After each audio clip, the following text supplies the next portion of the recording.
الحمد لله رب العالمين والصلاة والسلام على أشرف الأنبياء والمرسلين سيدنا ونبينا وشفيعنا مولانا ومولى الكونين جد الحسن والحسين بالقاسم محمد اللهم صل على محمد وعلى محمد وآله الطيبين الطاهرين المعصومين المظلومين المنتجبين المنتهبين الذين أذهب الله عنهم الرجس وطهرهم تطهيرا. اللهم صل على محمد وعلى محمد لعنة الله على أعدائهم وقتلتهم ومنكر فضائلهم ومصائبهم وشجاعتهم وسخاوتهم وجلالتهم وعظمتهم وتشريفهم من الآن إلى قيام يوم الدين. أما بعد فقد قال إمام حسين عليه السلام: إن لم أخلق بشرا ولا بطرا ولا مفسدا ولا ظالما وإنما خرجت لطلب إصلاح في أمة جدي أريد أن آمر بالمعروف وأنهى عن المنكر وأسير بسيرة جدي وأبي الجن أبي طالب عليه السلام. صلى الله اللهم صل على محمد وعلى محمد. عزیزان محترم ماتمداران سید الشہداء، آپ کی خدمت میں امام حسین علیہ السلام کے جن کلمات کو اپنا سرمایہ سخن قرار دیا، بڑے ہی مشہور و معروف یہ کلمات ہیں. اکثر و بیشتر خطبہ کرام انہی کو اپنا سرمایہ سخن بناتے ہیں. اور عزیزان محترم یاد رکھیے، ضروری بھی ہے زمانے کے لیے کہ امام حسین علیہ السلام کے مقصد کو لوگوں تک پہنچایا جائے. کیوں؟ اس لیے کہ اگر مقصد امام حسین علیہ السلام ہم نے سمجھا تو پھر یہ فرش ادا پر آنے کا کہ ثواب اپنی جگہ ہے، لیکن فرش ادا پر آنے کا حق ادا نہیں ہو سکتا. حق میں نے اسی لیے جو ہے لفظ حق استعمال کیا ہے، چونکہ جزا دینے والی فاطمہ زہرا سلام اللہ علیہا ہے. ایسا ہو ہی نہیں سکتا کہ کوئی امام حسین علیہ السلام کی بارگاہ کے لیے آئے، امام حسین علیہ السلام کی بارگاہ میں آ کے بیٹھے اور امام حسین علیہ السلام کے لیے وقت نکالے اور کائنات کی شہزادی سے جزا نہ دے. لیکن عزیزان محترم، اگر مقصد حسین علیہ السلام سے انسان غافل ہو گیا تو پھر عزاداری کا حق ادا نہیں ہوا. امام حسین علیہ السلام گھر سے نکل رہے ہیں اس لیے شریعت محمدی کو بچانے کے لیے. یہ وہ شریعت ہے کہ جس میں اللہ نے اپنے حبیب کو بھی یہ نہیں کہا یا اللہ کے حبیب نے بھی اللہ سے یہ نہیں کہا کہ خداوند عالم اس پہ عمل کرے یا اس پہ عمل نہ کرے، یہ لے کر جائے یا وہ لے کر جائے. کیوں؟ اور چرا کا جو ہے یہاں بھی مسئلہ نہیں، جیسے شریعت دی ویسے ہی شریعت آئی. وہ الگ بات ہے کہ مرحلوں کے اعتبار سے آئی، ایک کے بعد دوسری شریعت، دوسری کے بعد تیسری شریعت، ایک شریعت آئی، اس کے بعد جب دوسری شریعت آئی تو یہ شریعت منسوخ ہو گئی. پھر تیسری شریعت آئی، اس نے دوسری شریعت کو منسوخ کر دیا. اسی طرح سے محمد مصطفیٰ صلی اللہ علیہ وسلم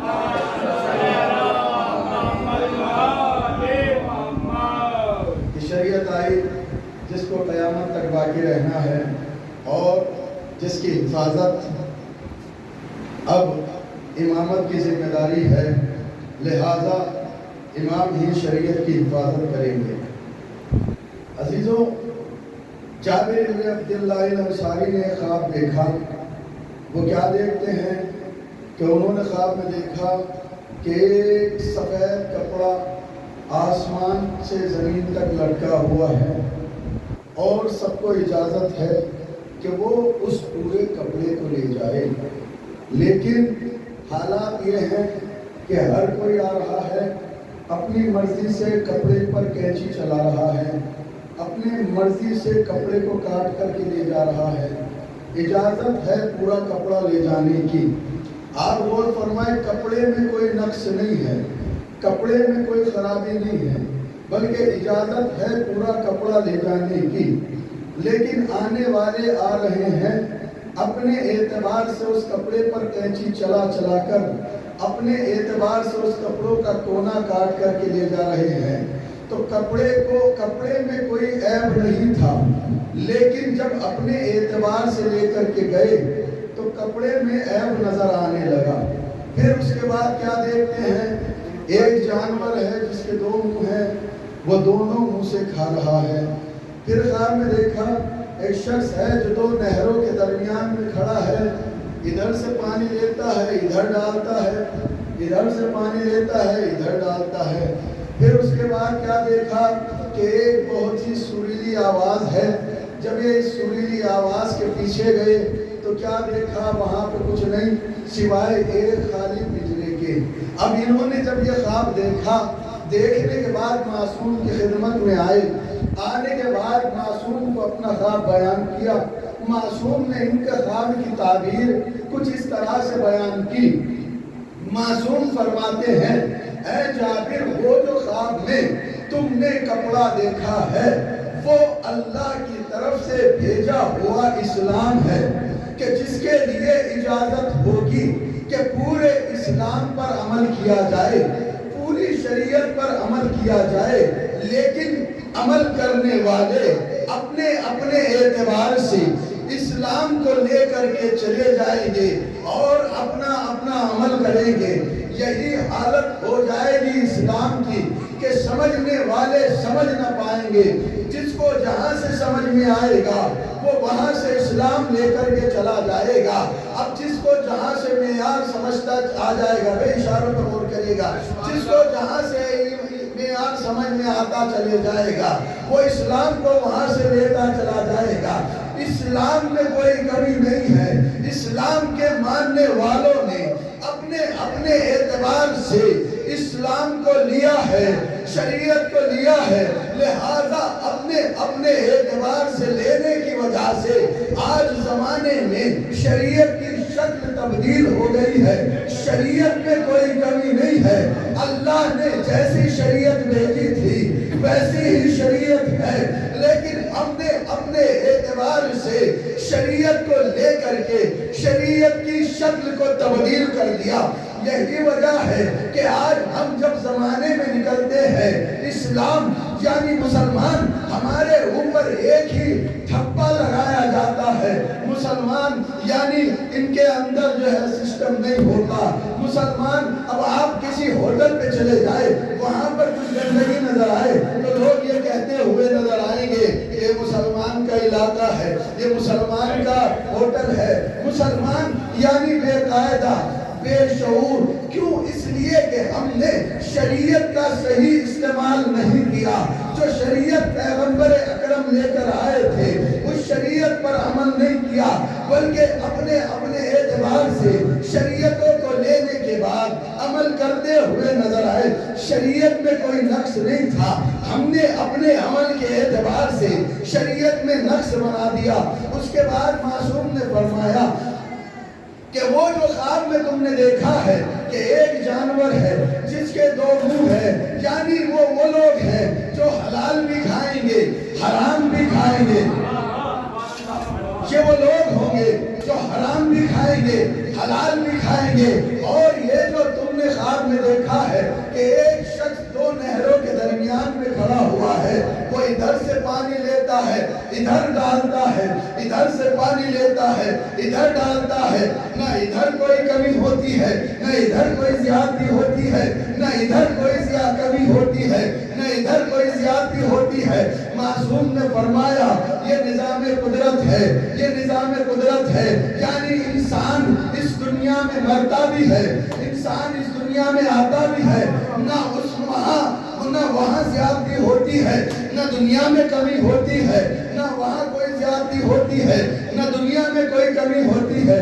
اس کے بعد معصوم نے فرمایا کہ وہ جو سریلی آواز تھی جس کے پیچھے تم گئے تھے، جب گئے تو وہاں پر صرف ایک خالی پنجرا دیکھا، تو یہ آخری زمانے کے علماء ہوں گے جن کے وعظ و نصیحتیں الگ ہوں گی، جن کا دکھاوا الگ ہوگا، جن کا لباس الگ ہوگا، لیکن اگر غور سے دیکھو گے تو وہ علم سے خالی نظر آئیں گے۔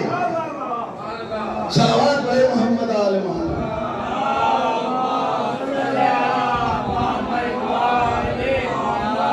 یہ آخری دور کے علماء ہوں گے جن پر غور کرو گے تو یہ اندر سے خالی نظر آئیں گے۔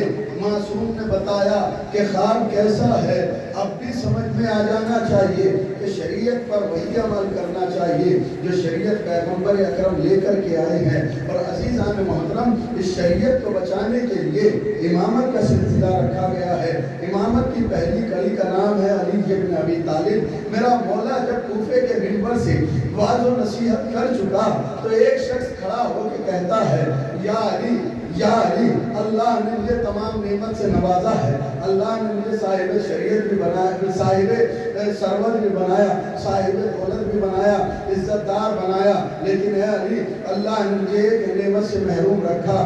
مولا، اللہ نے مجھے ایک نعمت سے محروم رکھا، وہ نعمت کیا ہے؟ کہ اللہ نے مجھے اولاد جیسی نعمت سے محروم کر دیا۔ میرے مولا نے فرمایا، دیکھیے یہ ایک وظیفہ بھی ہے، کام بھی آئے گا۔ میرے مولا نے فرمایا استغفار کیا کر۔ ابھی یہ بیٹھا تھا کہ ایک اور کھڑا ہوا، یا علی، میں بہت تنگدست ہوں، میں بہت پریشان ہوں، میرا خرچہ بڑی مشکل سے چلتا ہے، مولا کوئی وظیفہ بتا دیجئے کہ میرے رزق میں اضافہ ہو جائے۔ مولا نے کہا استغفار پڑھا کر۔ ابھی یہ بیٹھا تھا کہ تیسرا کھڑا ہو گیا۔ کھڑا ہونے کے بعد کہتا ہے کہ مولا، میرا باغ تھا لیکن ہم نے باغ لگایا، موسم کی ایسی مار پڑی کہ پورا باغ جل گیا، ہمارا ذریعہ معاش صرف وہی باغ تھا، مولا کوئی وظیفہ بتا دیجئے کہ جس سے میری پریشانی حل ہو جائے۔ مولا نے کہا استغفار کیا کر۔ غور فرمائیے گا، مولا نے کہا استغفار کیا کر۔ ایک شخص یہ بیٹھا، دوسرا ایک اور شخص کھڑا ہوا کہ مولا، ہم کسان ہیں، ہم کسان ہیں، ہم کسان ہیں، ہم نے نہر کھودی تھی، ہم کاشتکاری کرتے ہیں، ہم نے نہر کھودی تھی، اتفاق سے پانی آنا بند ہو گیا۔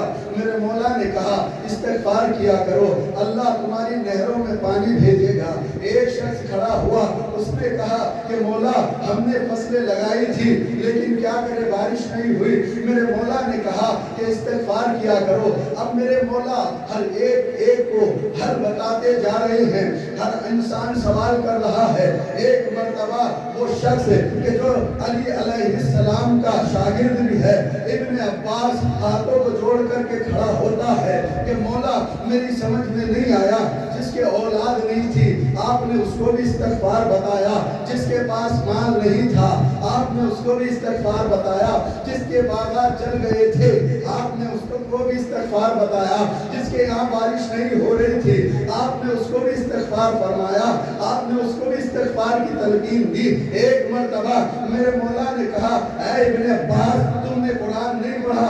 ابن عباس نے ہاتھوں کو جوڑا، جوڑ کے کہتے ہیں مولا، قرآن پڑھانے والے آپ ہیں، کہ قرآن پڑھانے والے آپ ہیں۔ میرے مولا نے کہا اگر قرآن پڑھا ہوتا تو پھر سوال نہ کرتے، لگتا ہے تم نے قرآن پڑھا ہے، قرآن سمجھے نہیں ہو، اگر قرآن سمجھا ہوتا تو تم سوال نہ کرتے۔ میرے مولا نے ابن عباس سے کہا، ابن عباس، میں نے جو کہا ہے، میں نے جو جوابات دیے ہیں، میں نے جو وظیفہ بتایا ہے، یہ قرآن سے بتایا ہے کہ جب اللہ نے نوح کو شریعت دی ہے، نوح جب اپنی قوم والوں کے پاس آئے ہیں تو نوح نے کیا کہا تھا؟ اے میری قوم والو، استغفروا ربکم انہو کان غفارا، اے میری قوم والو استغفار کیا کرو، اللہ تمہارے گناہوں کو معاف کرے گا۔ اے میری قوم والو استغفار کرا کرو، اللہ تمہارے گناہوں کو معاف کرے گا۔ وَيُرْسِلُ عَلَيْكُمُ السَّمَاءَ، اے استغفار کیا کرو، اللہ تمہاری طرف آسمان بھیجے گا، بارش نازل کرے گا۔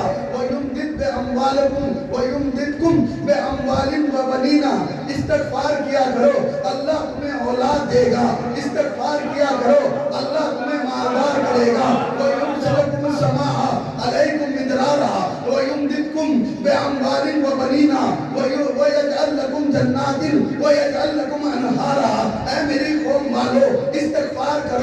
اللہ تمہیں باغات دے گا، اللہ تمہیں باغات دے گا، اللہ تمہاری نہروں میں پانی جاری کرے گا۔ اے ابن عباس، کیا قرآن میں تم نے اس آیتوں کو نہیں پڑھا؟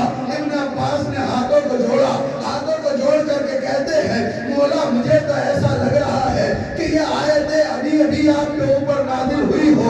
میرے مولا نے فرمایا ابن عباس آیتیں تو بہت پہلے نازل ہو گئی تھی، تمہاری سمجھ میں اب آئی ہے۔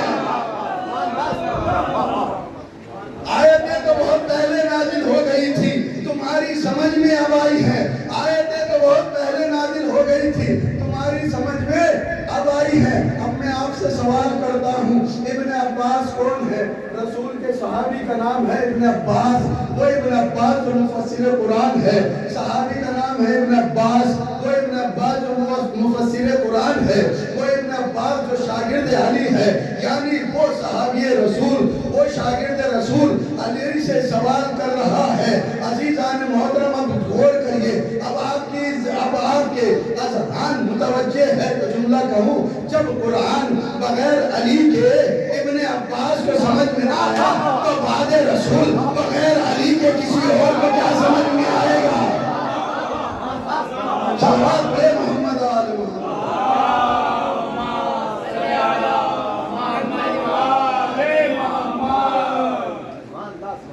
وہ قرآن کہ جو ابن عباس کو بغیر علی کے سمجھ میں نہ آیا تو کسی اور کو کیا سمجھ میں آ سکتا ہے؟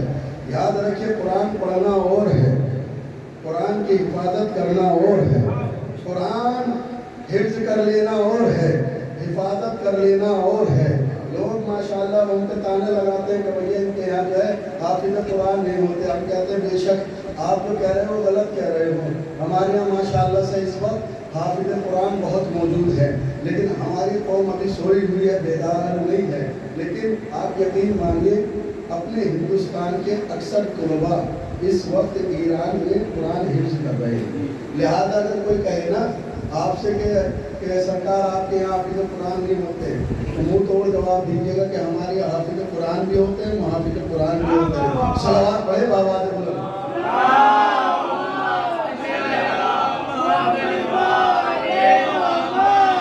موجود ہیں یہاں پہ ماشاءاللہ، صلوات پڑھیں کسی اور کو سلام کیجیے۔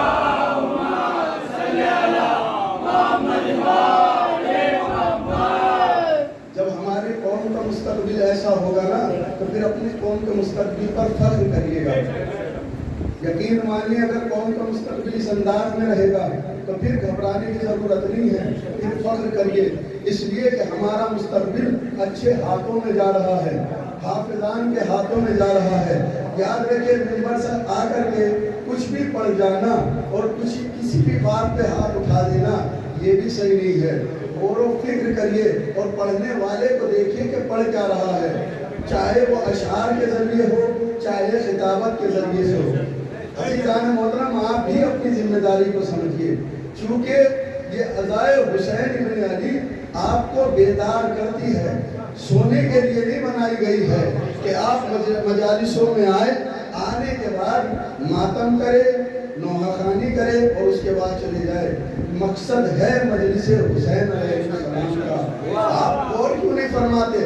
اگر صرف رونا ہی ہدف ہوتا تو پھر فتویٰ کی دکانیں نہ کھلتی۔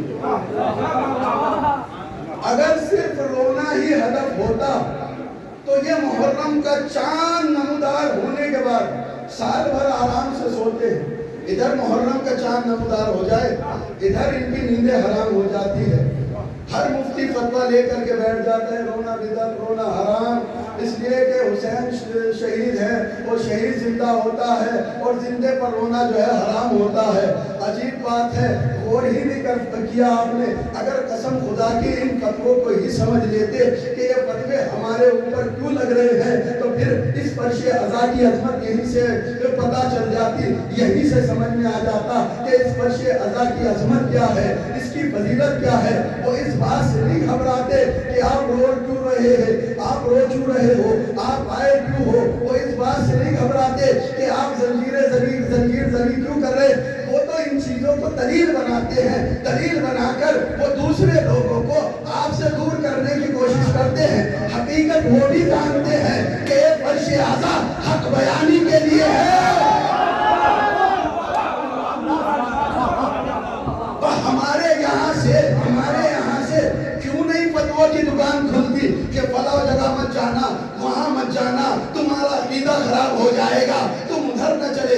وہ گھبراتے ہیں کہ اگر فرش حسین پر اگر کوئی فرش حسین پر آ گیا تو پھر یہاں سے حسینی بن کے اٹھ کے جائے گا، چونکہ اس کو حقیقت سمجھ میں آ جائے گی، یہاں سے حقیقتیں بیان ہوتی ہے۔ وہ جانتے ہیں کہ اگر ہمارا حقیقتیں سنے گا تو ہم سے آگے سوال کرے گا، وہ ہم سے آگے سوال کرے گا اور اس کا جواب ہم نہیں دے پائیں گے، لہذا ہم سوال و جواب کے چیپٹر کو ہی بند کر دیتے ہیں۔ فرش اعلیٰ پہ جانا حرام، ہاتھیاں دیکھنا بدعت، قلم دیکھنا بدعت۔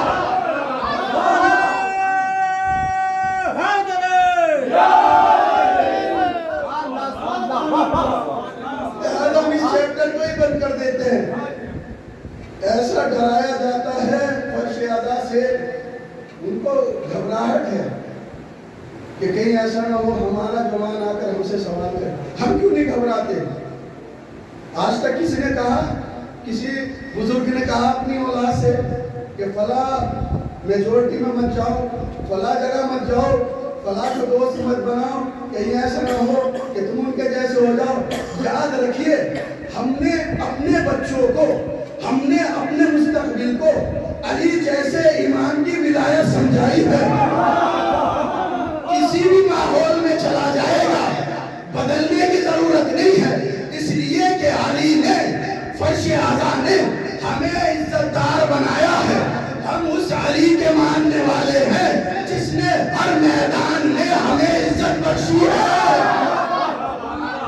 وہ اور ہوں گے جو فضیلتیں اوروں سے منسوب کریں گے، سارے آپ تک ہو جائے، وہ اور ہوں گے جو فضیلتیں اوروں سے منسوب کریں گے۔ ہمیں علی سے فضیلتیں منسوب کرنے کی ضرورت نہیں ہے، ہمیں تو یہ کہہ دینا ہی کافی ہے کہ علی اسے کہتے ہیں جو شوہر بطول۔ اب چاہے کتنی بھی بیٹیاں لکھو،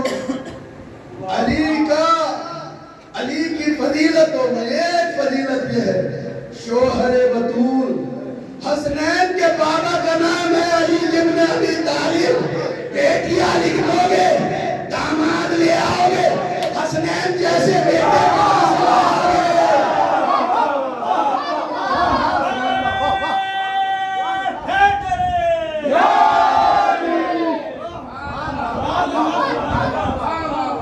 بیٹیاں لکھ سکتے ہو، داماد بھی لے آ سکتے ہو، حسنین جیسے نواسے کہاں سے لاؤ گے؟ بھیا کچھ بھی لکھ دو لیکن فاطمہ کے جیسا در نہیں لا سکتے، فاطمہ زہرا کا در کے جیسا در نہیں لا سکتے۔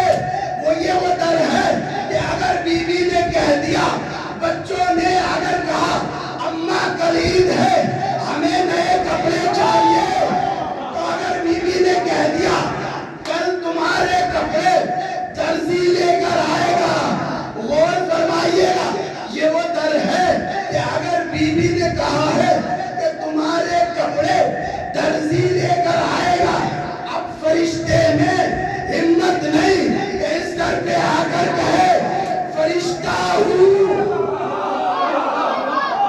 اب فرشتہ اس در پہ آ کر یہ نہیں کہتا کہ فرشتہ ہوں، کیا کہا؟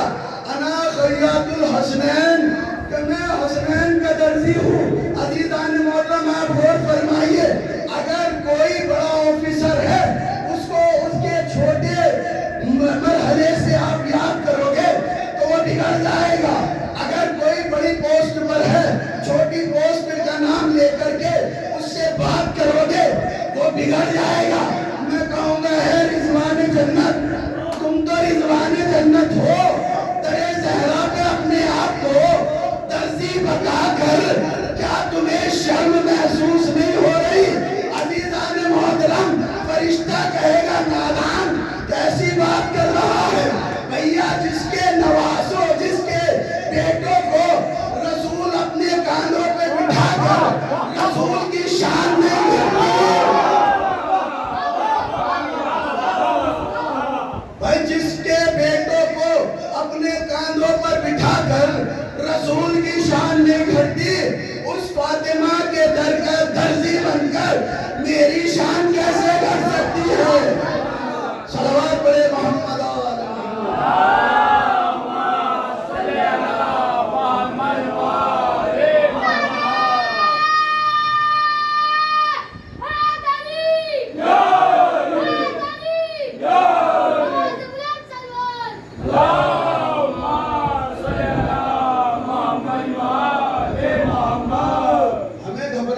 ضرورت نہیں ہے، نہ ہمیں پریشان ہونے کی ضرورت ہے، نہ ہمیں فتویٰ کی دکان کھولنے کی ضرورت ہے، نہ ہمیں بدعت، نہ ہمیں حرام بتانے کی ضرورت ہے۔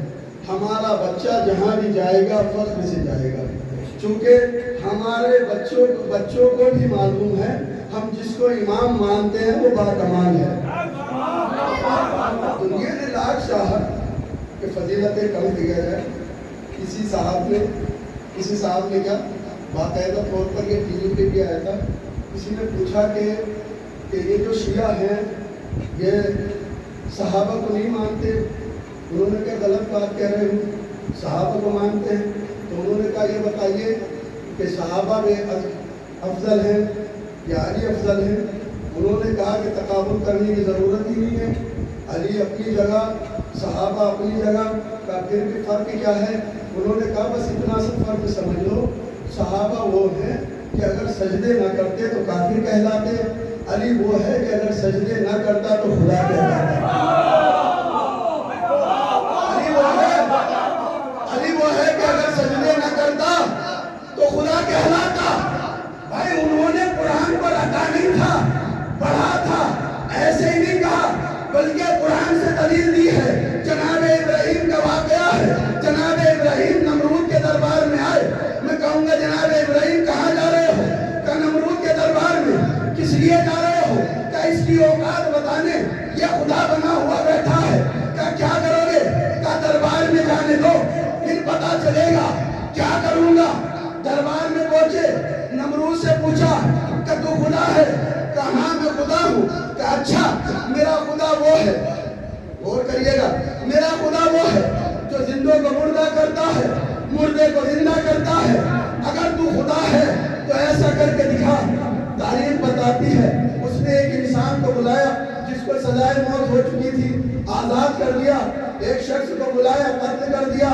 کہا دیکھ میں نے مردے کو زندہ کر دیا، زندے کو مردہ کر دیا۔ ہم اور آپ ہوتے تو کہتے نہیں، جس پہ تلوار چلائی ہے اسی کو زندہ کر کے دکھا۔ جناب ابراہیم جانتے تھے کہ اس کا اختیار کہاں تک ہے، جھوٹے کو اس کی اوقات تک پہنچا کے رکھوں گا۔ مجھے ایسے ہی خلیل اللہ نہیں کہا جاتا، ایسے ہی حبیب اللہ نہیں کہا جاتا، کہ جھوٹے کو اس کی اوقات تک پہنچا کے رہوں گا۔ جناب ابراہیم نے اپنی دوسری شرط رکھی کہ تو خدا ہے؟ کہا میں خدا ہوں۔ کہ سن میرا خدا وہ ہے جو مشرق سے سورج نکالتا ہے، مغرب میں سورج غروب کرتا ہے۔ اب تو آپ پہنچانے چاہیے تھے، میرا خدا وہ ہے جو مشرق سے سورج نکالتا ہے، مغرب میں سورج غروب کرتا ہے۔ اگر تو خدا ہے تو ایسا کر کے دکھا۔ تاریخ بتاتی ہے کہ جناب ابراہیم کی اللہ نے ان شرطوں کو قرآن میں لے دیا، قرآن میں سمیٹ لیا کہ جو ڈوبے ہوئے سورج کو پلٹائے وہ خدا ہے۔ اب یہ جناب ابراہیم کی شرط نہیں ہوئی، تنہا جناب ابراہیم کی نہیں بلکہ قرآن کی شرط ہے، جو ڈوبے ہوئے سورج کو پلٹائے وہ خدا ہے۔ یہ قرآن کی شرط ہے، ابراہیم کی شرط ہے، یہ عالم اسلام کی شرط ہے کہ جو ڈوبے ہوئے سورج کو پلٹائے وہ ابراہیم کا خدا ہے۔ عزیز و تاریخ بتاتی ہے پیغمبر اکرم نے پوچھا علی نماز پڑھی کہ نہیں؟ کہ یا رسول اللہ آپ کا اکثر میرے زانوں پہ تھا، میں نے نماز نہیں پڑھی ہے، میں نے نماز اشاروں کے ذریعے سے پڑھ لی ہے۔ میرے رسول نے کہا پھر پڑھنا چاہتے ہو؟ کہ ہاں۔ تاریخ بتاتی ہے کہ میرے مولا نے ڈوبے ہوئے سورج کو پلٹایا، پلٹانے کے بعد اپنی پیشانی کو سجدہ معبود میں رکھ کے بتا دیا دیکھو ہمارے پاس اختیار تو ہے لیکن ہم خدا نہیں، بلکہ خدا وہ ہے جس کا سجدہ ہم کر رہے ہیں۔ صلوات پڑھے محمد و آل محمد۔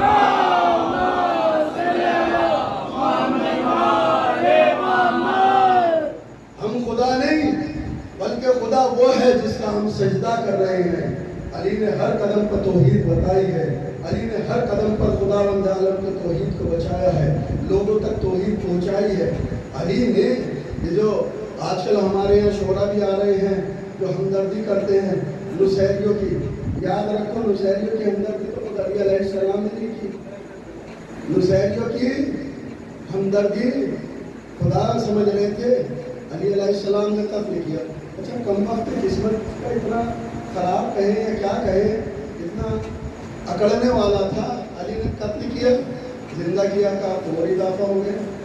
لیکن آپ غور فرمائیں، چاہے شعر کے ذریعے کیوں نہ ہو، چاہے خطابت کے ذریعے سے کیوں نہ ہو، اگر کوئی نصیریوں کی ہمدردی کرتا ہوا نظر آئے، سمجھ لینا علی علیہ السلام کا دشمن ہے. نصیری علی کے دشمن ہے، توحید کا دشمن یعنی علی کا دشمن. علی نے توحید کے دشمن کو کبھی بھی زندہ نہیں چھوڑا. میں نے کل پڑھا تھا فرض الایمان کلہ الی کل کفر، کہ کل ایمان کل کفر کے مقابل جا رہا ہے. کیسے ہو سکتا ہے کہ توحید کا دشمن زندہ رہ جائے؟ علی علیہ السلام نے توحید کے دشمن کو سب سے پہلے قتل کیا ہے. ایسے ہی 70 نسلیں دیکھ کر علی کی تلوار نہیں چلتی تھی، بلکہ دیکھتے تھے توحید کا دشمن تو نہیں ہے. صلوات پڑھے بابا دو.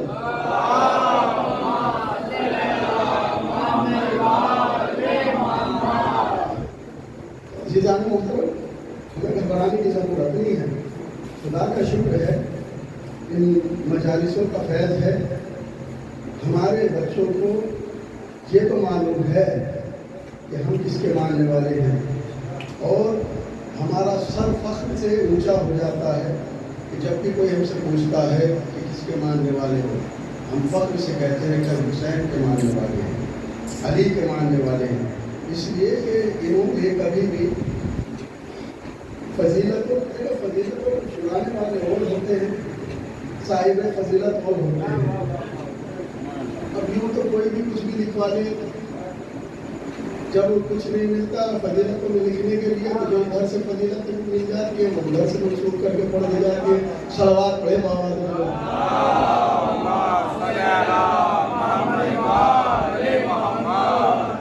کریں کیا؟ مشکل ہے. کون سی فضیلت کریں؟ اگر کرتے بھی ہیں تو ان کی شخصیت اچھی نہیں لگتی، خود ہی ہنسی آنے لگتی ہے. لیکن عزیزان محترم، فضائل حسین ابن علی یاد رکھیے، مقصد حسین کا جو ہے حق ادا ہونا بہت ضروری ہے. یہ نہیں کہ آج ہمارے بچے جو ہے، یہ بہت کڑوی بات ہے لیکن ہے حقیقت، آج دشمن جاگا ہوا ہے اور ہم جو ہے سوئے ہوئے ہیں. یہ لوگوں کی شکایت بیٹے کا منانا، ہمارا بچہ جو ہے شریعت نہیں جانتا، ان سے کہتے ہیں کہ یہ شریعت اس کو بتائی پر. آج بھی کیا ہو رہا ہے، آج ماشاءاللہ سے دنیا نے ترقی کی، دنیا نے اسکول بنائے، لیکن ہم نے اسکول نہیں بنائے. اب بچہ 3 سال کا 4 سال کا ہوا، اس عمر میں بچہ اپنے ماں باپ کو کاپی کرتا ہے. وہ یہ چاہتا ہے کہ جیسے ہمارے ماں باپ چلتے ہیں ویسے ہی ہم چلیں، جیسے ہمارے ماں باپ کرتے ہیں ویسے ہی ہم کریں، جیسے ہمارے ماں باپ کا کردار ہے ویسے ہی ہم رہیں. لیکن اب دشمن نے چالاکیاں چل کے کہ ٹھیک ہے ہم براہ راست تو ان کو الگ نہیں کر سکتے، لہذا ہم الگ ہی چالیں چلیں گے. اب پلے اسکول جیسی چیز آ گئی ہے، چھوٹا بچہ وہاں جا رہا ہے، وہاں پر جو ہے اس کو بچپنے سے ہی اس کے دماغ میں کافی چیزیں ڈالی جا رہی ہیں. اب جیسے آج کل کی مثال کے طور پر مدرس ڈے، فادرس ڈے اور برادرس ڈے، ایسی چیزیں آتی ہیں تاکہ بچے کو یہ سمجھایا جائے کہ ہمارے یہاں ماں کا مرتبہ بہت سمجھا جاتا ہے، ہمارے یہاں باپ کا مرتبہ بہت سمجھا جاتا ہے. حالانکہ سال میں ایک بار مناتے ہیں، چونکہ ہمارے بچے نے اسلام نہیں پڑھا، دین کو نہیں سمجھا، لہذا وہ یہ سوچتا ہے کہ ارے واقعی ادھر جو ہے ماں باپ کا مرتبہ بہت سمجھا جاتا ہے. اگر وہ اسلام پڑھا ہوا ہوتا تو پھر وہ سمجھتا کہ قرآن کیا کہہ رہا ہے، وَلَا تَقُلْ لَهُمَا أُفٍّ وَبِالْوَالِدَيْنِ إِحْسَانًا، کہ اپنے والدین کے ساتھ جو ہے احسان کرو. جب ہم نے اپنے بچے کو شریعت ہی نہیں بتائی ہے تو پھر ہم اس سے کس وجہ سے یہ مطالبہ کرتے ہیں کہ وہ ہمارا ادب کرے، وہ تہذیب کے ساتھ رہے، جب ہم نے تہذیب سکھائی بھی نہیں. صلوات پڑھے بابا بولو.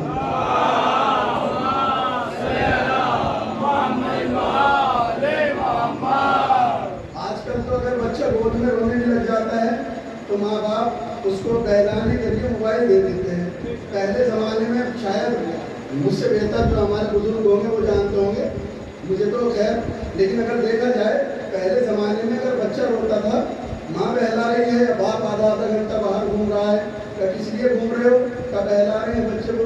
لیکن آج تو بہت آسان ہو گیا، تو بیٹا موبائل لو، یہ دیکھو وہ دیکھو. اس کے بعد تعویذ مانگا جاتا ہے مولانا صاحب سے کہ مولانا صاحب یہ ہمارا بچہ پریشان ہے. صلوات پڑھے بابا دے وطن.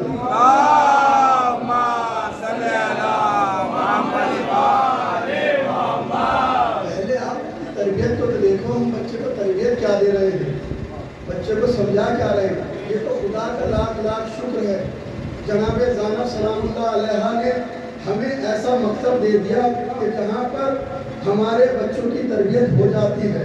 ہمارے بچے کو معلوم ہے کہ ایمان کتنے ہیں, معصوم کتنے ہیں, اللہ کتنے ہیں.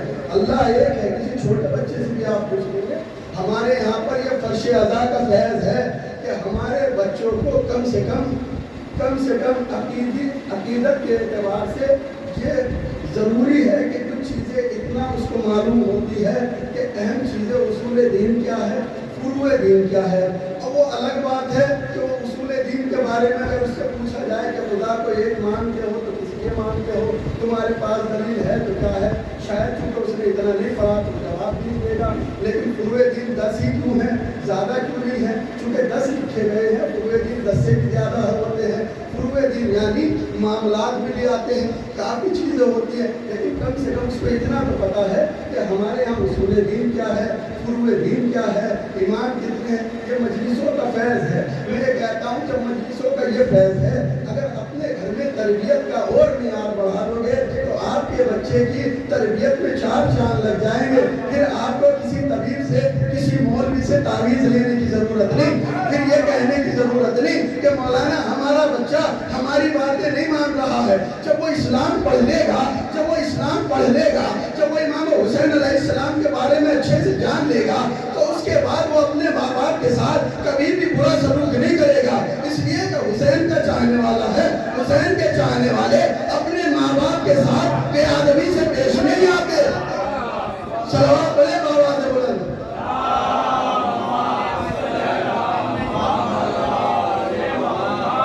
یہ مکتب حسین علیہ السلام ہے, یہاں سے درس بھی لے کر کے جاؤ. عزیزان محترم, زمانہ آگے بڑھ رہا ہے, آپ بھی آگے بڑھیں, آپ بھی اسکول کالج بنائیں. لوگ یہ کہتے ہیں, اچھا ایک بات بڑی ہر انسان کی زبان پہ ہے کہ آج جو ہے دھرم مذہب جو ہے خطرے میں ہے. مذہب جو ہے خطرے میں ہے. مسلمان ہے وہ کہہ رہا ہے اسلام خطرے میں ہے, دوسرے مذہب والے ہیں وہ کہہ رہے ہیں ہمارا مذہب خطرے میں. ہر انسان کو یہ لگ رہا ہے کہ مذہب خطرے میں ہے. میں یہ کہتا ہوں کہ خطرے میں مذہب تب ہوتا ہے جب مذہب پہ عمل ہونا بند ہو جائے. اسلام خطرے میں تھا چونکہ اسلام پہ عمل ہونا بند ہو گیا تھا, لہذا اس امام حسین علیہ السلام نے مدینے سے خروج کیا ہے. جب اسلام خطرے میں آیا, عمل ہونا بند ہو رہا تھا, لا الہ الا اللہ کہا جا رہا تھا لیکن اسلام پہ عمل نہیں ہو رہا تھا. لہذا امام حسین علیہ السلام مدینے سے خروج کر کے سرزمین کربلا میں آئے. آپ رونے کے لیے بیٹھے ہو, شبیہ تابوت جناب قاسم علیہ السلام کی برآمد ہوگی, آپ گریہ وزاری کریں گے, جناب قاسم پہ ماتم کریں گے. میں کہتا ہوں آپ غور کریں. میں مصائب کے منزل میں آ گیا ہوں, لیکن ایک جملہ کہوں کہ جناب علی اکبر علیہ السلام کی مصائب جو 6 محرم کو پڑھے جاتے ہیں, شاید یہاں کل یا پرسوں پڑھے جائیں, لیکن آپ غور فرمائیں جناب علی اکبر نوجوان, جناب قاسم نوجوان. آپ دیکھیے کہ کربلا میں ایسے ایسے جوان موجود ہیں. امام حسین علیہ السلام نے شب عاشورہ اپنے بیٹے سے اذان دلوا کر کے لوگوں کو بتا دیا اور ہماری قوم کے جوانوں کو بتا دیا کہ دیکھو مسجدوں میں اب یہ سوچ کر بھی جایا کرو کہ چونکہ حسین کا اکبر جوان تھا, اذان دیتا تھا, لیکن ہمارے یہاں پر کتنے ایسے جوان ہیں جو مسجدوں میں یہ سوچ کے جاتے ہیں کہ ہم اکبر کی سنت پہ عمل کریں گے. یہاں کیا کہیں پر بھی چلے جائیے, ہمارے یہاں پر مؤذن بزرگ ہی ملے گا, لیکن جوانوں کو ابھی یہی نہیں سمجھ میں آیا کہ ہم اکبر کی سنت پہ عمل کریں کہ نہ کریں. ہم وہ مؤذن کربلا ہے, ہم کم سے کم اپنی مسجد کے مؤذن بن جائیں. لیکن عزیزان محترم, ہمیں میدان عمل میں اترنا پڑے گا. ہمارے جوانوں کو بھی علی اکبر کی سیرت پہ چلنا پڑے گا, جناب قاسم کی سیرت پہ چلنا پڑے گا. اور قاسم, لیلا کا لخت جگر قاسم, حسن کا بیٹا قاسم, یہ وہ قاسم ہے کہ جس کی تربیت امام حسین علیہ السلام نے کی ہے, جس کی تربیت امام حسین علیہ السلام نے کی ہے. ایک بن کے ایک مسدس کے 2 بند پڑھ رہا ہوں, اس کے بعد انشاءاللہ ربط مصائب میں رہیں گے. کہ تلوار لے کے خیمے سے نکلا حسن کا لال, میدان میں آئے فوجوں سے بولا حسن کلال تم سب کو مار ڈالے گا تنہا حسن کلال خود لے گا اپنے باپ کا بدلہ حسن کلال یہ ہے بھوک بھی اور پیاس بھی یہ رنجم ہے دیکھ کل صلح حسن دیکھی تھی اب جنگ حسن دیکھ کل صلح حسن دیکھی تھی اب جنگ حسن دیکھ ایک دو نہیں دو تین نہیں چار کو بھیجو ڈرتا نہیں میں فوج کے سردار کو بھیجو جو فن کا ہوں ماہر اسی فنکار کو بھیجو ارزق سے پہلوا کے پریوار کو بھیجو کہ اب ظلم کی بستی کبھی آباد نہ ہوگی ارزق تیری دنیا میں اب اولاد نہ ہوگی ارزق تیری دنیا میں اب اولاد نہ ہوگی اس کو قاسم کہا جاتا ہے کون قاسم وہ قاسم ہے جس کی تربیت امام حسین علیہ السلام نے کی ہے عزیز و تاریخ یہاں تک بتاتی ہے کہ امام حسین علیہ السلام نے جناب قاسم کی تربیت اتنے اتنے اچھے سے کی ہے اور اتنے اچھے طریقے سے کی ہے تاریخ بتاتی ہے کہ کبھی جناب قاسم کو ایسا کپڑا بھی پہننے کو نہیں دیا جس سے جناب قاسم کے بدن پر کچھ نشانات آ جائیں کیوں اس لیے کہ یتیم حسن کا نام ہے قاسم امام حسین علیہ السلام نے قاسم کو بڑے ارمانوں سے پالا ہے جس طرح سے اکبر کو جناب زینب سلام اللہ علیہ نے پالا ہے نا اسی طرح سے جناب قاسم کو بھی امام حسین علیہ السلام نے پالا ہے ہماری مائیں قربان کربلا کی ماؤں پر خدا کی قسم یہ کربلاؤں کی ماؤں کا کردار ہے کہ جنہوں نے اپنے جوانوں کو امام حسین علیہ السلام پہ قربان کرنے کے لیے آمادہ ہوا عزیزو تاریخ بتاتی ہے کہ شب عاشور ہر بیوی اپنے بچوں کو سمجھا رہی ہے اے میرے لال کل شہادت کا دن ہے اے میرے لال کل تمہیں سب سے پہلے اپنے آقا پہ قربان ہونا ہے رونے لگے آپ کی آنکھوں سے آنسو آنے لگے جیسے ہی کربلا کا نام لیا آپ کا دل تڑپنے لگا عزیزو میں قربان جاؤں کربلا کی ماؤں پر جس نے اپنے جوانوں کو خیموں میں بیٹھ کر کے امام حسین علیہ السلام پر مرنے کے لیے آمادہ کیا ہے عزیزو تاریخ بتاتی ہے کہ جب صبح عاشور ہوئی لیلا نے اپنے قاسم کو دیکھا دیکھنے کے بعد کہتی ہے اے میرے لال ابھی تک زندہ ہو اے میرے بیٹا تم ابھی تک زندہ ہو قاسم نے ہاتھوں کو جوڑ کے کہتے ہیں اے اماں میں کیا کروں مجھے چچا جان اجازت نہیں دیتے عزیز و قاسم پریشان ہیں اجازت لینے جاتے ہیں میرا بولا اجازت نہیں دیتا عزیز و اجازت دے بھی تو دے کیسے حسین بڑے ارمانوں سے جناب قاسم کو پالا ہے یتیم قاسم ہے یتیم حسن ہے قاسم پروا کا لادلہ ہے عزیزو تاریخ بتاتی ہے کہ جب قاسم کو اجازت نہ ملی قاسم نے یاد کیا ایک مرتبہ قاسم کو یاد آیا میرے بابا نے مجھ سے کہا تھا کہ میرے لال جب تم پر سب سے سخت وقت آئے یہ اپنے بازو سے تعویذ کھولنا اور اس کو اپنے پڑھ لینا اب تاریخ بتاتی ہے قاسم نے تعویذ کو کھولا کھولنے کے بعد پڑھنا شروع کیا اپنے بابا کی تحریر کو دیکھا آنکھوں سے آنسو آ گئے ایک مرتبہ بھی آنکھوں سے آنسو آئے تھے لیکن تحریر پڑھنے کے بعد قاسم مسکرانے لگے اب اپنے چچا کے پاس آئے آنے کے بعد ایک اور خط دیا امام حسین نے اپنے بھائی کی تحریر کو پڑھا پڑھنے کے بعد آنکھوں سے لگایا عزیز و تاریخ بتاتی ہے حسین چاروں قطار رونے لگے قاسم کو اپنی باہوں میں بھر لیا تاریخ بتاتی ہے دونوں چچا اور بھتیجا اتنا روئے کہ بے ہوش ہو گئے کسی طرح سے ہوش میں لایا گیا اب جناب قاسم کو اجازت ملی جب جناب قاسم کو اجازت ملی ہے نا جناب قاسم رہوان کی طرف جا رہے ہیں حسین نے قاسم کو بلایا اے میرے لال ادھر آؤ اب قاسم کو بلانے کے بعد جناب قاسم کے گریبان کو چاک کیا جناب قاسم کے گریبان کو چاک کیا یہ جناب قاسم کے گریبان کو چاک کیوں کیا اس لیے چاک کیا عرب کی ایک رسم تھی کہ جس کا گریبان چاک ہوتا تھا وہ یتیم ہوتا تھا وہ یتیم تھا اور عرب یتیم کے اوپر رحم کرتے تھے میرے مولا نے سوچا کہ شاید میرے بیٹے قاسم کے گریبان چاک کو دیکھ کر کے ظالم اس کو چھوڑ دے لیکن عزیزو ادھر جناب قاسم کو اجازت ملی جناب قاسم میدان میں آئے جناب قاسم میدان میں آئے جناب قاسم نے حملہ کیا فوجیں بھاگنا شروع ہوئی عزیزوں پر جیسے فوجوں میں کھلبلی مچی ایک مرتبہ فوجوں سے آواز آئی وہی حربہ جو ہمیشہ دشمنوں نے اپنایا ایک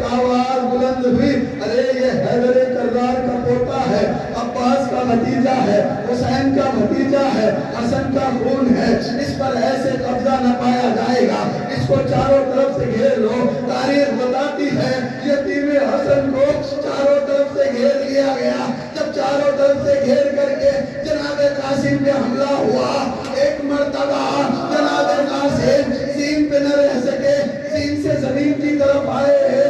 تاریخ بتاتی ہے جناب قاسم نے آواز بلند کی، یا اماں ادرکنی، اے چچا جان قاسم کی مدد کو آؤ۔ تاریخ بتاتی ہے یہ کربلا کا پہلا شہید ہے جس کا لاشا اس کی زندگی میں ہی پامال ہو گیا۔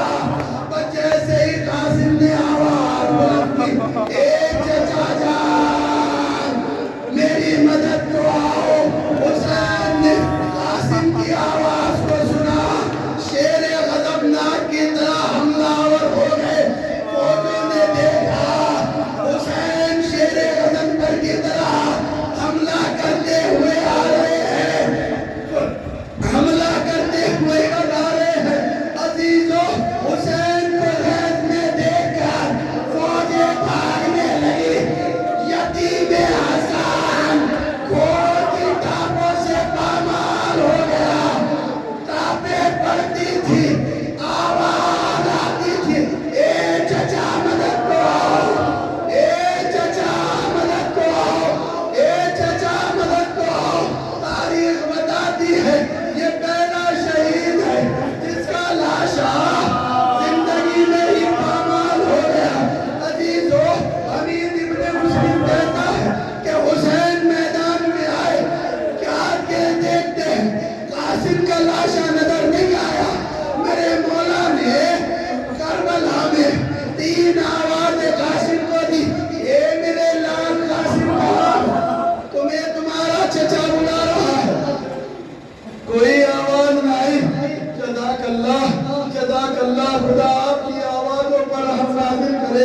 عزیزو ایسے روئیے گا جیسے جوان کی میت میں رویا جاتا ہے۔ یہ یتیم قاسم، یہ یتیم حسن ہے، یہ جناب قاسم کا لاشا ہے۔ عزیزو تاریخ کہتی ہے حسین نے 3 آواز دی، ایک آواز دی، اے میرے لال قاسم کہاں ہو، آواز دو۔ پھر دوسری آواز دی، اے میرے بیٹا تمہیں تمہارا چچا بلا رہا